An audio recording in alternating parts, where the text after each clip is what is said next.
Shalom.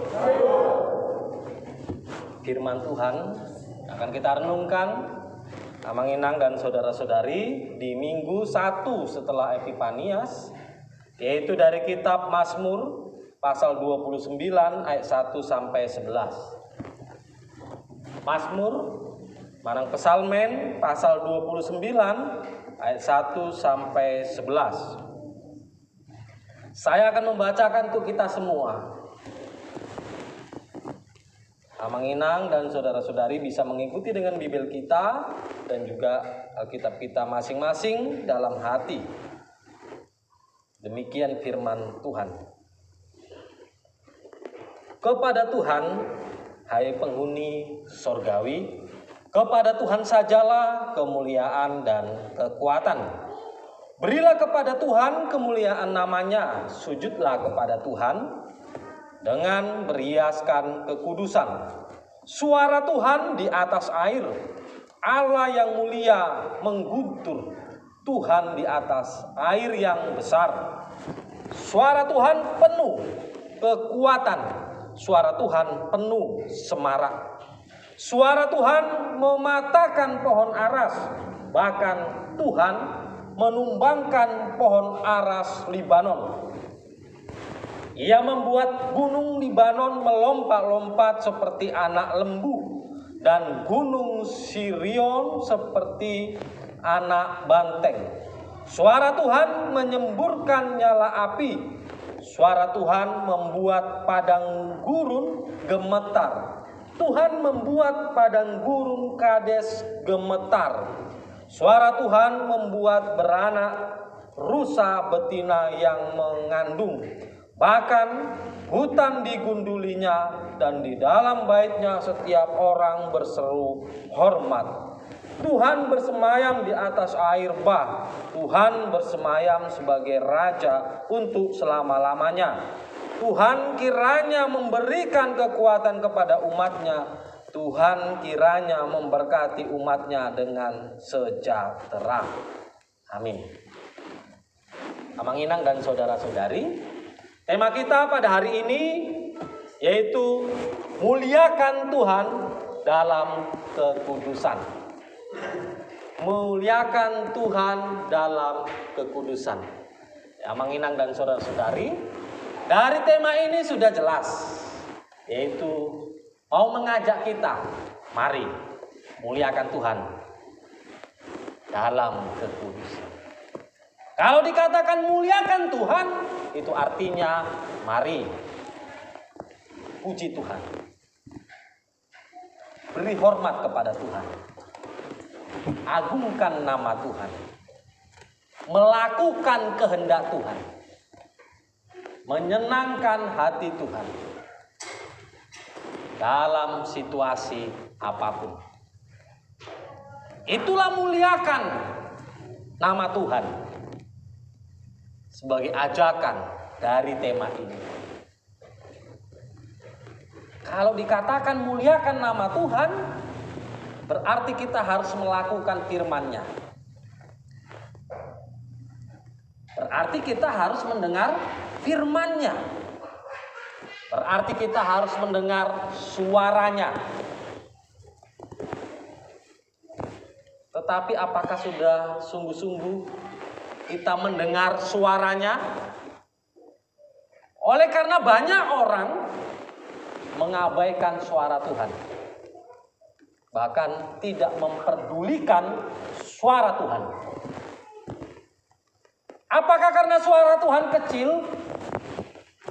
Apakah karena suara Tuhan dalam hidupnya biasa-biasa?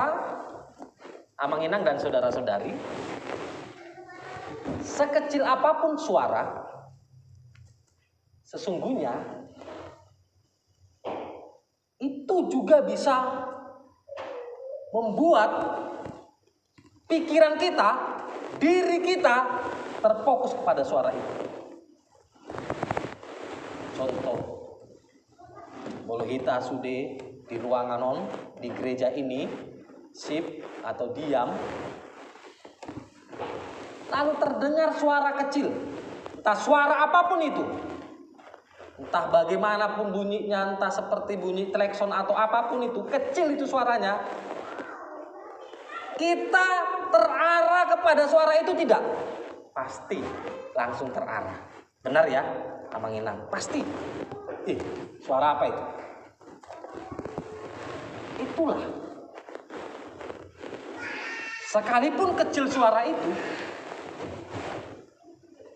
tetapi itu bisa membuat pikiran kita terarah kepada suara itu. Bahkan mencoba untuk mencari dari mana sumbernya. Benar Amang Inang? Benar. Tetapi kenapa banyak orang mengabaikan suara Tuhan? Kenapa banyak orang tidak peduli akan suara Tuhan? Apakah suara Tuhan terlampau kecil? Terlampau biasa-biasa? Nah, melalui firman Tuhan hari ini, kita mau diajak memuliakan Tuhan. Itu artinya kita harus mendengarkan suara Tuhan. Perlu kita ketahui, Amang Inang dan saudara-saudari, suara Tuhan itu bisa melalui apapun di tengah-tengah dunia ini. Bahkan dalam pengalaman si pemazmur, dalam imannya, pemazmur katakan suara Tuhan ada di atas air. Allah yang mulia mengguntur Tuhan di atas air yang besar. Suara Tuhan juga berada pada air yang besar. Itulah yang kita pahami, bencana, ombak besar, tsunami. Bahkan suara Tuhan juga bisa mematahkan pohon aras, bisa menumbangkan pohon. Sehingga suara Tuhan di sini mau diberitahu kepada kita, Amang Inang dan saudara-saudari, suara Tuhan bisa melalui apapun, bagaimanapun bentuk suatu peristiwa, suatu kejadian dalam kehidupan kita. Apakah melalui peristiwa bencana? Apakah melalui peristiwa situasi duka, pergumulan? Artinya suara Tuhan itu adalah tidak terkalahkan dahsyatnya, tidak terkalahkan kerasnya suara Tuhan. Sehingga melalui pengalaman pemazmur ini, bagaimana pemazmur dalam hidupnya, ia melihat peristiwa yang terjadi di tengah-tengah kehidupan mereka. Bagaimana pemazmur melihat bahwa Tuhan punya maksud melalui peristiwa yang terjadi itu atas kehidupan umat itu.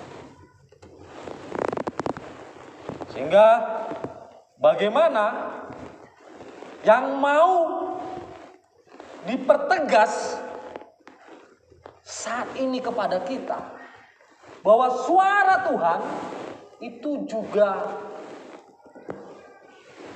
Tuhan berkenan, Tuhan berkehendak, Tuhan izinkan terjadi, yaitu dalam pandemi yang saat ini sedang kita alami. Pandemi COVID. Artinya sejak awal peristiwa kesulitan, bencana itu sudah terjadi. Dangholan saunari. Bukan hanya sekarang. Sejak dalam bapak-bapak leluhur, nenek moyang, orang-orang Israel itu sudah terjadi.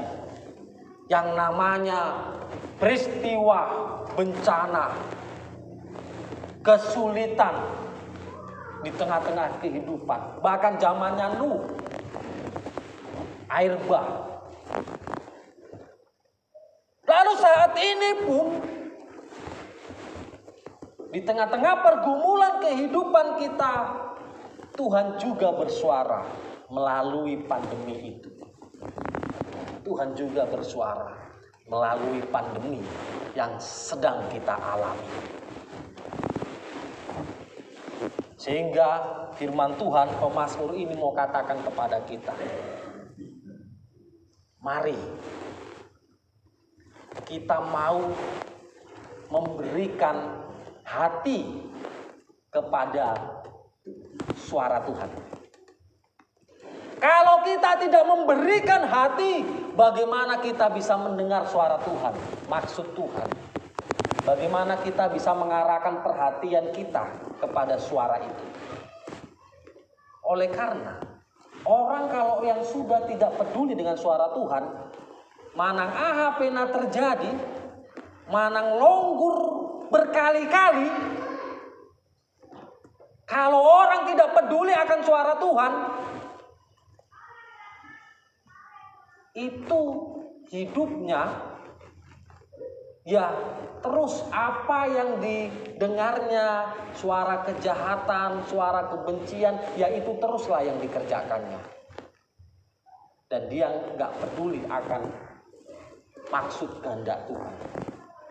Makanya orang kalau sudah hidup dalam kejahatan, lalu tidak mau peduli dengan peringatan-peringatan Tuhan, tidak mau peduli dengan suara-suara Tuhan, mau apapun yang terjadi, mau berantakan pun keluarganya itu, nggak peduli dia. Nggak didengarnya itu suara Tuhan itu. Tapi hari ini firman Tuhan mau katakan kepada kita melalui kitab pemazmur ini. Suara siapa yang mau kita dengar? Suara yang mana yang mau kita dengar? Suara-suara kejahatan yang bisa membuat kita menjadi jahat? Suara-suara kebencian,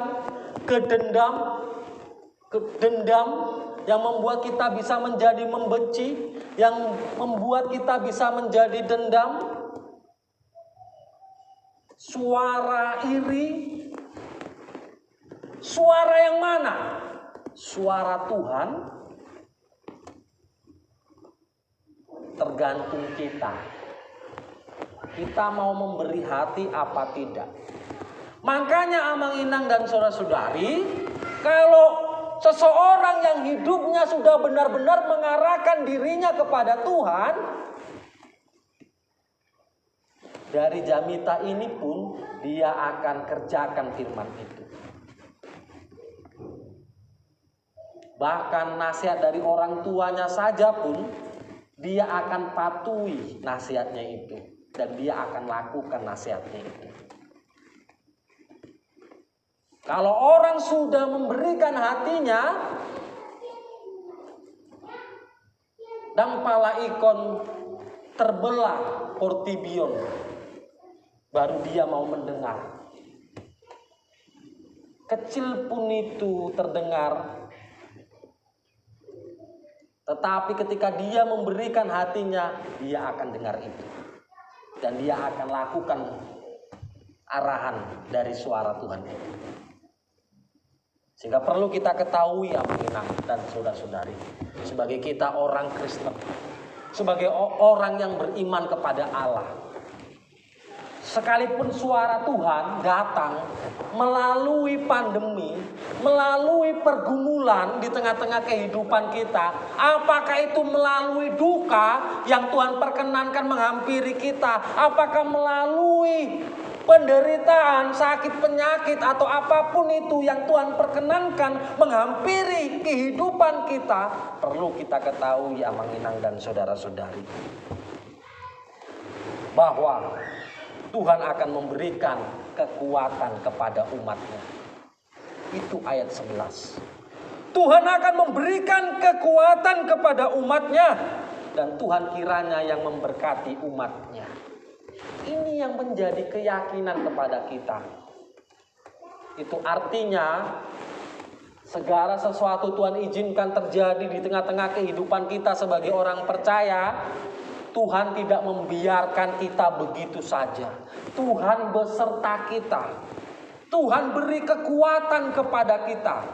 Tuhan akan mampukan kita. Dan Tuhan akan memberkati kehidupan kita. Dan memberikan damai sejahtera.